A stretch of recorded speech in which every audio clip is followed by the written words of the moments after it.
YouTube channel. Working title. Let's see if it sticks. Anyways, I hope everyone's doing great today. And let me just talk. Let's just talk. You can listen. Just sit back, get a little cocoa, get a little your Chaz, get a little Diet Coke with Oreos, whatever you like to drink, and let's talk about the 1993 Major League Baseball season. In fact, let's talk about the 1993 to 1994. Let me just point out one little interesting thing about that. So the 1993 Major League Baseball season, it ended with Joe Carter hitting a walk-off home run, Game 6 of the World Series, Toronto, Canada. Amazing. The first game, Easter Sunday, 1994, between Cincinnati Reds and the St. Louis Cardinals at Riverfront Stadium in Cincinnati. First batter of the game, Ray Langford off Jose Rijo, home run. I just think that that's so interesting.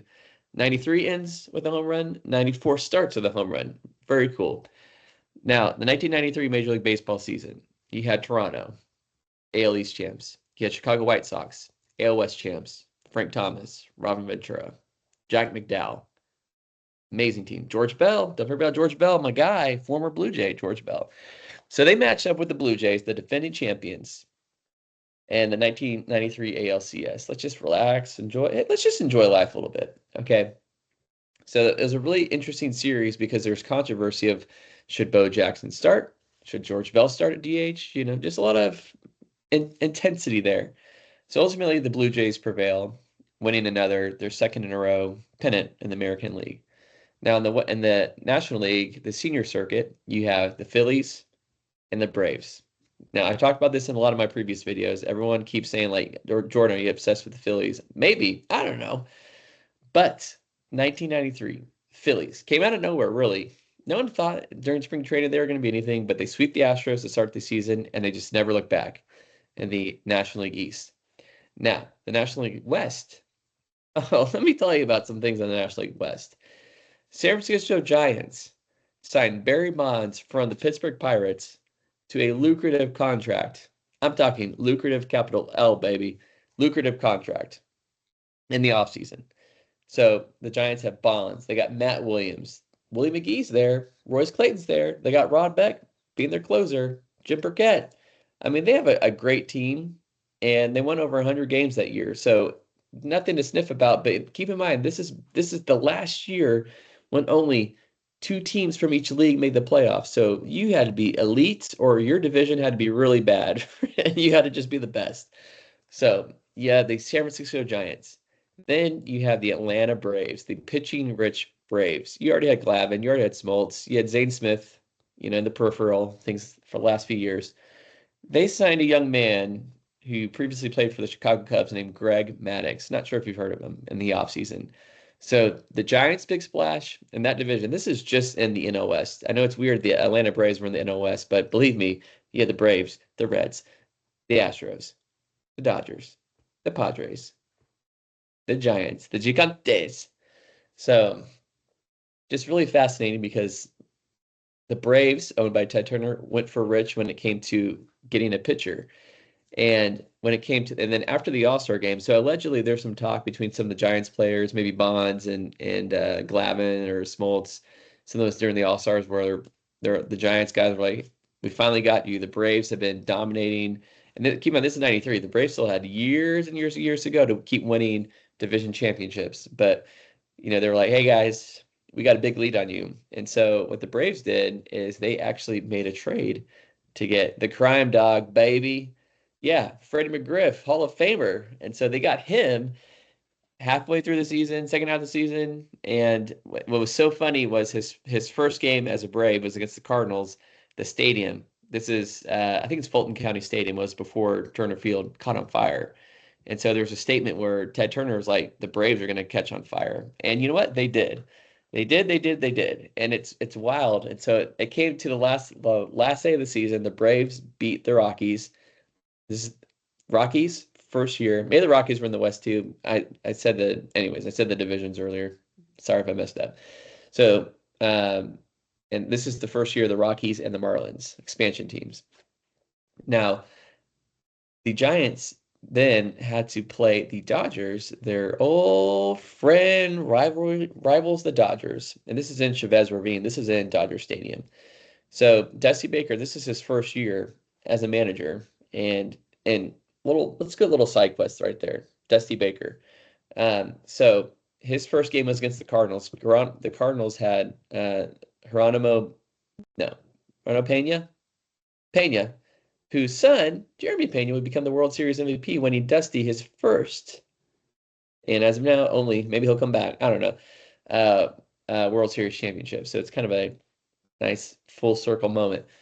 Um, Anyways, we're talking about the last game. Dusty, his first year as a manager, doing a great job, which is funny because he played with the Dodgers for so long, but here he is managing their rival, the Giants.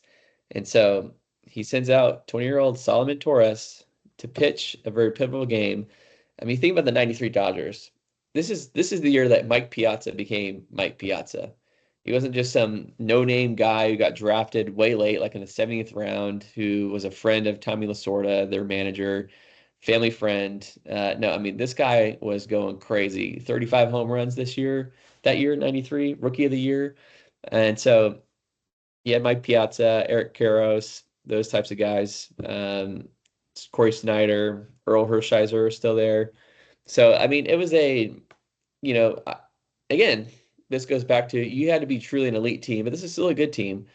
But the Dodgers went crazy. They beat the Giants badly. The Giants didn't make the playoffs, couldn't even have like a little tiebreaker with the Braves. And then you get into the playoffs, Phillies, Braves, and Phillies prevail over the Braves. The Braves, it's interesting. Their narrative is they were so good in the regular season for so long, and they only had one World Series championship to show for it. But I mean, in playoff baseball, if you watch enough of it, and you watch the following years, sometimes people just get hot. Sometimes hitters get hot. Sometimes pitchers just don't play well. And I'm trying to say like let's appreciate the Braves' greatness for what it was, for that era. It's easy to nitpick everything. No one's gonna be perfect. This is professional sports. Everyone's good. It's like they're just playing a bunch of jobbers. So I think we need to appreciate these types of things. Also, I mean, Kurt Schilling went crazy that series too. I mean, he had an amazing series, and we know that come flash forward to 2004, he'd show that same greatness for the Red Sox. He showed that greatness for the Diamondbacks. So he was just a prime time, very clutch pitcher. Um, so then you have Phillies, Blue Jays in a crazy series. You had one game that was 15-14. I think that was game five. At that time, the highest scoring World Series game ever, 15-14. A lot of offense, a lot of just big names, especially during that time, if you think about it. From the Blue Jays, Paul Molitor, Hall of Famer, John Olerud, I think he had 363 that year. So in the AL, the top three, the players at the top batting average for the American League all played for the Blue Jays. Olerud, Molitor, Roberto Alomar. Insane. They also picked up Ricky Henderson. They also had Dave Stewart. They also had Juan Guzman. They had a guy named Joe Carter who was a stud. They had Devon White, former Angel. I mean, their lineup, Pat Borders, World Series MVP, I think in 1992, Ed Sprague. And oh my gosh, please forgive me, the shortstop, who was just awesome. Anyway, so with that being said, I mean, the Blue Jays were a super team. Um, and I'm Googling right now. I don't know why this is taking me so long to get to had some thing pop up. Who's the shortstop? It's killing me. It's absolutely killing me. Tony Fernandez, forgive me. Rest in peace, Tony. So, I mean, the Blue Jays were just insane. And then you had Lenny Dykstra, who is just a terror on the base path, who was just an amazing, amazing clutch player. He was clutch for the Mets in 86. He was clutch for the Phillies in 93. You had Mariano Duncan. You have John Kruk, a great hitter. You have probably one of my favorite players ever, randomly, especially for someone who did not grow up. Let me just be honest. I grew up in Houston. I did not grow up in in these areas, but I just appreciate, just this era of baseball. Darren Dalton, amazing power hitting catcher, but just a great leader. And so you had Macho Rowe, all those guys from the Phillies, and it's just a great matchup. The Phillies, such a team that just had such a spark. And it actually is a flame. I mean, a spark maybe just is temporary, but that flame for that year was just, it was a whole season. So it was, to me, the two best teams who deserved to play each other in the World Series. And it was a great World Series. It would have been cool for it to go to Game 7.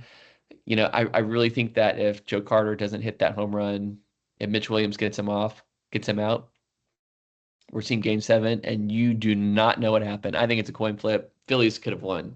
Who knows? But that's the beauty of sports, is we can speculate. We know what happened, but we can also speculate. And so thanks for watching this video.